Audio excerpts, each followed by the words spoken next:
Hey guys, today I am here with a JEE Advanced 2023 problem. JEE Advanced 2023 में 4 questions पूछे थे, उसमें से एक मैं डिस्कस कर चुका हूँ, एक ये क्वेश्चन है।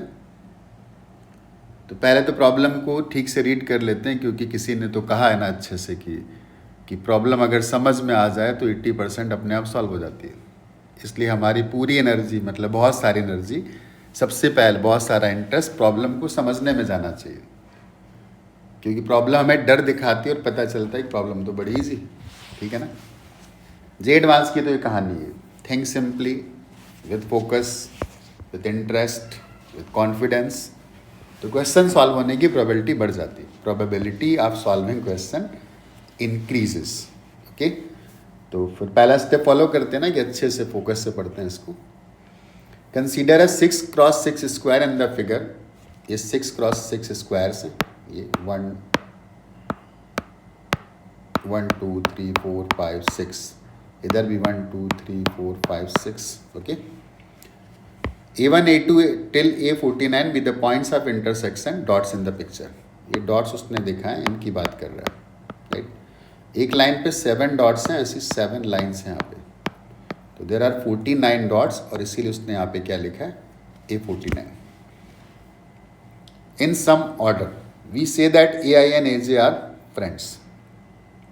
अब IJ कुछ भी हो सकता है, रेंजिंग फ्रॉम 1 to 49, ठीक है ना। जब वो AI AJ डिफाइन कर रहे तब की बात कर रहे हैं, आगे में भी IJ कुछ और चेंज कर दे, ठीक है ना। We say that AI and AJ are friends if they are adjacent along the row और द कॉलम। जो रो के अलॉन्ग अगल बगल खड़े हैं ना, वो फ्रेंड्स हैं। कॉलम के अलॉन्ग अगल बगल खड़े हैं, वो फ्रेंड्स हैं। मतलब इसका ये फ्रेंड होगा, इसका ये फ्रेंड होगा, इसका ये भी फ्रेंड होगा, इसका ये फ्रेंड होगा। ओके, अब जब फ्रेंड्स की बात करें तो इनको डॉट क्यों बोला जाए? These are actually people and rather these are students, ठीक है ना। तो मैं इनको डॉट नहीं बोलूँगा, मैं इनको स्टूडेंट बोलूँगा। Okay, assume that each AI has an equal chance of being chosen. मतलब कोई पार्शलिटी नहीं करी कि नहीं एक कॉर्नर में खड़ा है, इसकी बात, इसको चूज करने की प्रोबेबिलिटी कम है, ये पढ़ने में अच्छा है, ये पढ़ने में ख़राब है, खेलने में अच्छा है। No biasing, all are equal. मतलब किसी को भी चूज करने की प्रोबेबिलिटी सेम रहेगी। बायस भी हो सकता था, कंडीशंस लगा देता है। ओके, प्रोबेबिलिटी कुछ भी पूछ सकता है।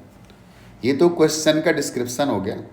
अब उसने जो पूछा है वो क्या क्या है, दो क्वेश्चंस पूछे हैं। पहला रीड कर लेते हैं। Let PI be the probability that randomly chosen point has I many friends and I is equal to, I की वैल्यू 0 1 2 3, और PI में भी I लिखा हुआ है, और I की 0 1, तो मैं ये P लिख देता हूँ एक्चुअली, ठीक है ना, तो और क्लियरली समझ में आएगा। I की वैल्यू तो बोल ही रहा है ना, 0 1 2 3 एंड 4। मतलब एक वो बात कर रहा है किसकी, P1 की बात कर रहा है, एक बात कर रहा है P1 की, एक बात कर रहा है P2 की, एक वो बात कर रहा है P3 की, एक बात कर रहा है P4 की, एक और भी बोल रहा है P0। एक्चुअली सब 0 से स्टार्ट हो रहा है, ठीक है ना। P0, P1, P2, P3 and P4। और बोला क्या, PI is the probability that a randomly chosen point has I many friends, और number of friends 0 1 2 3। X be the random variable such that, वो बाद में देख लेंगे, पहले तो इसी को सॉल्व कर लेते हैं कि प्रोबेबिलिटी क्या होगी। एक बात तो समझ में बिल्कुल क्लियरली आती है कि किसी का भी 0 फ्रेंड नहीं, तो ऐसा कोई भी स्टूडेंट नहीं जिसके अगल बगल स्टूडेंट्स ना खड़े हो। इवन कॉर्नर पे भी देखोगे ना तो इसके दो फ्रेंड्स हैं, इसके पास भी 2 फ्रेंड्स हैं। तो इस बात की प्रोबेबिलिटी 0 आएगी कि किसी भी स्टूडेंट को जिसको हमने चूज किया है उसका कोई फ्रेंड ना हो। और इवन इस बात की प्रोबेबिलिटी भी इस क्वेश्चन में 0 आएगी कि हमने कोई फ्रेंड चूज किया और उसका एक फ्रेंड हो। यहाँ पे एक फ्रेंड भी किसी का नहीं, कॉर्नर वालों के 2 फ्रेंड हैं, इसके तो 3 फ्रेंड हैं, मिड में जाओगे तो इनके तो 4 फ्रेंड्स हैं। इसका मतलब P0 इज 0, P1 इज 0। अब P2 पता कर लेते हैं। ऐसे कितने स्टूडेंट हैं जिनके 2 फ्रेंड्स हैं? तो 2 फ्रेंड केवल कॉर्नर पे ही मिलने वाले हैं, इधर इधर इधर इधर। ऐसे हमारे पास केवल 4 स्टूडेंट्स हैं जिनके 2-2 फ्रेंड्स हैं।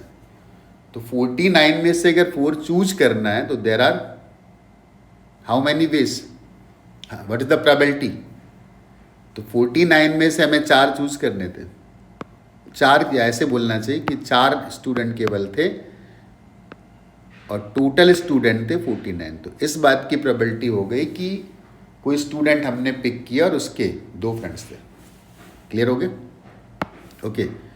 3 फ्रेंड्स वाले कहाँ मिलेंगे? आई थिंक ये आउटर लाइन पर जो ये है ना, तो इस वाले को चेक करते हैं। इसके 1 2 3 फ्रेंड्स हैं। तो कॉर्नर अगर छोड़ दिया जाए ना, तो आउटर लाइन के कॉर्नर छोड़ने के बाद जितने भी स्टूडेंट हैं ना, उन सबके 3 फ्रेंड हैं। तो हमें 5 तो यहाँ पे मिलेंगे, 5 आउटर लाइन पे, और 5 यहाँ पे मिलेंगे, 5 यहाँ पे मिलेंगे, 5 टोटल कितने मिल गए? 20 मिल गए। इसका मतलब ऐसे 20 स्टूडेंट्स हैं जिनके 3 फ्रेंड हैं, बट हमारे पास टोटल स्टूडेंट थे 49। तो एक स्टूडेंट मैं पिक करूँ और उसके 3 फ्रेंड हो, इस बात की प्रोबेबिलिटी आ गई 29 डिवाइडेड बाई 49। अब 4 स्टूडेंट वाले कौन से हैं? आउटर लाइन में तो नहीं मिलने वाले, आउटर में या तो 3 थे या तो 2 थे। इसका मतलब जिनके 4 फ्रेंड्स हैं ना, वो अंदर मिलेंगे, अंदर मिलेंगे। इन सबके 4 हैं और ये कितने हैं? 5, 1 2 3 4 5, और ऐसे कितने होंगे? 1 2 3 4 5, ऐसे कितने हो गए? 25 स्टूडेंट्स हो गए जिनके 4 फ्रेंड्स हैं। चेक, फिर से चेक कर लेते हैं। 1 2 3 4 5, 5 तो ये हो गए, इनके 4 स्टूडेंट 4 फ्रेंड्स हैं। तो ऐसे 25 स्टूडेंट्स हैं ना जिनके 4 फ्रेंड्स हैं। तो 49 में से अगर 25 हमें चूज करना है ना, तो 25 divided by 49 is the probability. ये तो प्रोबेबिलिटी आ गई, लेकिन एक्चुअली हमसे ये पूछा नहीं गया, हमसे कुछ और पूछा गया। हमसे पूछा गया EX। EX is the expectation. और एक्सपेक्टेशन का मतलब क्या है? एक्सपेक्टेशन का मतलब है कि x की प्रोबेबिलिटी अगर PX है ना, तो सारे इवेंट के लिए इन नंबर्स को ऐड करना है, मतलब इनका समेशन करना है। तो इजीली कर सकते हैं। पहले हम लोग निकाल लेते हैं EX।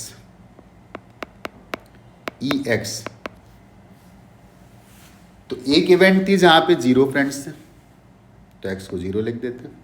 इस बात की प्रोबेबिलिटी कितनी थी? 0 थी।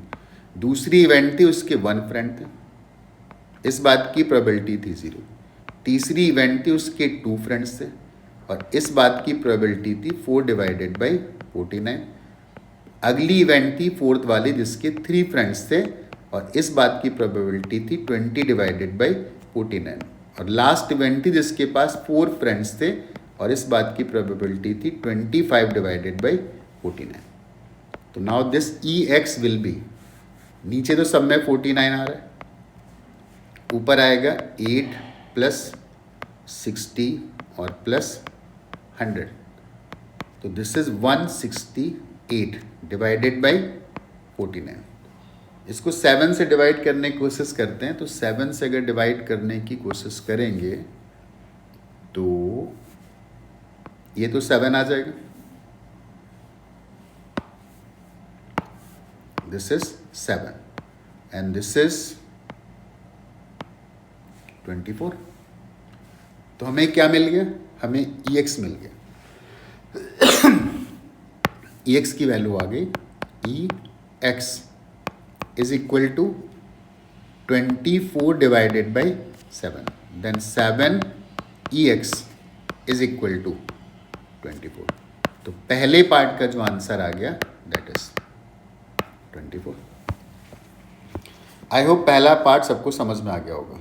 अब आते हैं सेकेंड पार्ट पर, ठीक है ना। सेकेंड पार्ट चेक कर लेते हैं।